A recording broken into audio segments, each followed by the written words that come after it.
my God. Darlene Hawthorne. Did hell freeze over? Are flying pigs currently circling the skies of Fairmont Crest? I am literally shaking right now. I cannot even begin to process what my eyes just saw on my screen.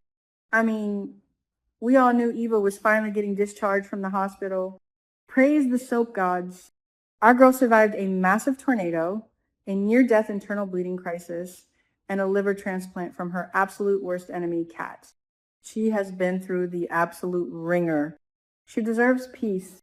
She deserves a spa day. She deserves to just sit on her couch and breathe. But no, this is beyond the gates. Peace is a myth. So when the spoilers hinted that Eva was going to get an unexpected visitor at home, my stomach instantly dropped to the floor. I just knew it. I felt it in my bones. Darlene Hawthorne was coming. Let's be real for a second. Darlene has been the ultimate monster-in-law nightmare.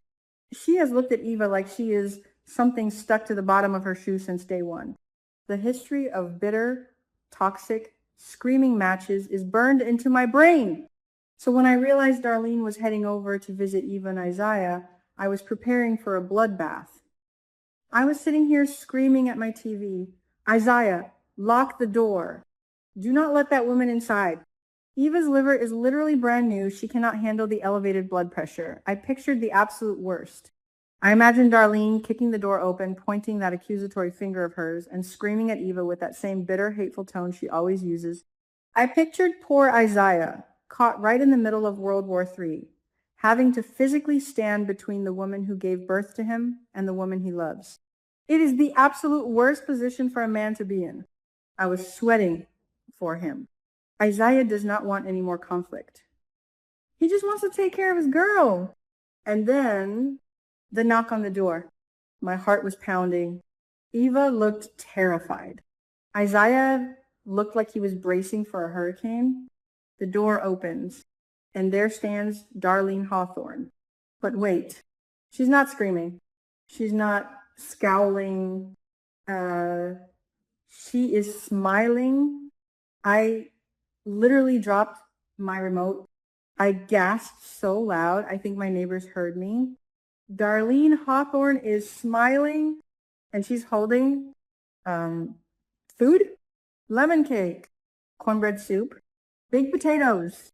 Are you kidding me right now? I was staring at the screen like, is the soup poisoned? Did Haley give her some of that special juice to put in the baked potatoes? Because there is no logical way this woman is just dropping by with comfort food out of the goodness of her heart. But she was. She actually was. Darlene walks in, and the energy in the room is so thick you could cut it with a chainsaw. Eva is just standing there, completely frozen. You can see the gears turning in her head. Am I dreaming? Did the anesthesia not wear off? Am I in a coma? Eva looks so shy, so incredibly timid and confused. And honestly, same Eva, same. Darlene doesn't even give them a chance to be defensive. She just takes control of the room, but in a nice way. She looks at Eva and congratulates her on getting discharged. She tells Eva that she has a promising future ahead of her. A promising future? Coming from Darlene? The woman who practically wanted Eva exiled from the state? I am losing my mind. And Isaiah.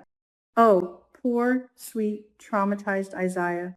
He looked like he was ready to jump in front of a bullet for Eva, but instead, his mom just gives him this warm, loving hug. You could visibly see the tension leave his body. The relief washing over him was palpable. He didn't have to choose today. He didn't have to fight. His mom was actually accepting his girlfriend. Darlene even invited them over for dinner before she left. Dinner. A family dinner.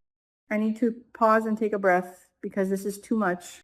Why did Darlene change? What is the psychological shift here? Did seeing Isaiah completely broken and sobbing in the hospital waiting room finally crack her icy heart?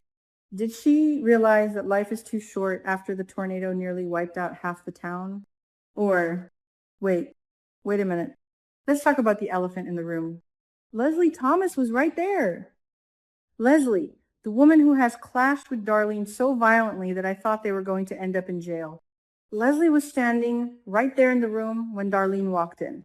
And the interaction between them, awkward, so incredibly awkward, but civil. Leslie actually said, "You shouldn't have," regarding the food. Since when does Leslie Thomas turn down a free meal or act polite? My brain is spinning. Did Leslie and Darlene have a secret off-screen conversation? Did they meet up in the hospital cafeteria and declare a truce? Because Darlene literally looked at Leslie and acknowledged that both she and Isaiah love Eva very much.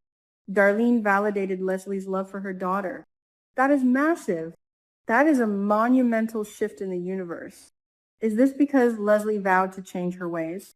Is Darlene actually buying this new Leslie routine? Honestly, I don't know if I buy it yet. But for Eva's sake, I am praying this is a good start. Eva and Isaiah need this. They need a win. They need to be able to eat lemon cake and cornbread soup without looking over their shoulders for a flying dagger. But listen to me. Listen closely. Because while Darlene might be serving up baked potatoes and peace treaties, I am still panicking about Leslie. Yes, Leslie gave Eva a gift. And oh my God, we need to talk about this gift. Snowshoes. Snowshoes. Eva just had her abdomen sliced open for a liver transplant, and her mother buys her snowshoes for a luxury ski resort trip. I was laughing so hard, I was crying. Only Leslie Thomas would buy extreme winter sports equipment for a girl who can barely walk to the bathroom. But then Isaiah. Oh, Isaiah, you beautiful, emotionally intelligent man. He pulled Eva aside and explained it. He told her that when she was lying in that hospital bed, hovering near death, Leslie realized she might never get to experience new things with her daughter. The snowshoes aren't about skiing. They are about the future. They are a promise that Eva is going to live long enough to see the snow, to go to a resort, to have a life. Eva realized it was Leslie's bizarre, twisted, but genuine way of showing love. And honestly, I cried. I actually shed a tear for Leslie Thomas, but do not let your guard down, because I remember exactly what happened before Eva went into that surgery. I remember the absolute horror show that went down in that hospital room. Leslie declared with her whole chest that she had been given a personality transplant and that she was going to move in with Eva. Move in with Eva. Do you remember Eva's reaction? Her heart monitor literally started beeping out of control. Her heart rate spiked to dangerous levels just at the thought of living with her mother. Eva was panicking. She was begging, "No, please no. We don't get along when we live together. Go rent Peach's apartment upstairs." And Leslie just bulldozed right over her, ignoring Isaiah's warnings, insisting that she was going to be Eva's roommate. So, yes, the snowshoes are cute. Yes, the emotional realization is touching. But I am terrified that Leslie is going to use this new chapter to completely suffocate Eva. Eva is going to come home expecting to relax with Isaiah, eat some of Darlene's lemon cake, and suddenly Leslie is going to be unpacking her bags in the living room. Can you imagine the claustrophobia? Eva just got her freedom back. She just survived the impossible. And now she is going to have Leslie Thomas breathing down her neck 24/7. Leslie means, well, I think. I really do think the near-death experience broke something inside Leslie and rewired her brain. But Leslie doesn't know how to love normally. Leslie loves obsessively. Leslie loves aggressively. I'm screaming at my TV, "Eva, set boundaries." Isaiah, change the locks. Because if Leslie moves in, that apartment is going to turn into a pressure cooker. Isaiah is going to lose his mind. Eva is going to lose her mind. And what happens when Darlene comes over for a friendly visit and finds Leslie running the household like a dictator? That fragile little truce they just built over cornbread soup is going to shatter into a million pieces. I am so conflicted, guys. I am so happy that Darlene didn't ruin the day. I am so relieved that Eva didn't have to cry or defend herself. The fact that Darlene smiled and offered congratulations is a plot twist I never saw coming. It genuinely makes me wonder if people in Fairmont Crest can actually change, but this is a soap opera.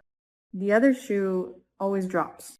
And I am staring at Leslie Thomas, waiting for her to drop a whole suitcase in the middle of Eva's living room. What do you guys think? Is Darlene faking it? Is she playing some long game? Or did she genuinely have a change of heart because of the trauma of the tornado? And what about Leslie? Is she going to force her way into Eva's apartment and ruin this peaceful recovery? I need to know your theories because my brain is absolutely fried from this emotional roller coaster. Eva, honey, if you are listening, eat the cake, lock the door, and hide the spare key from your mother. We are rooting for you.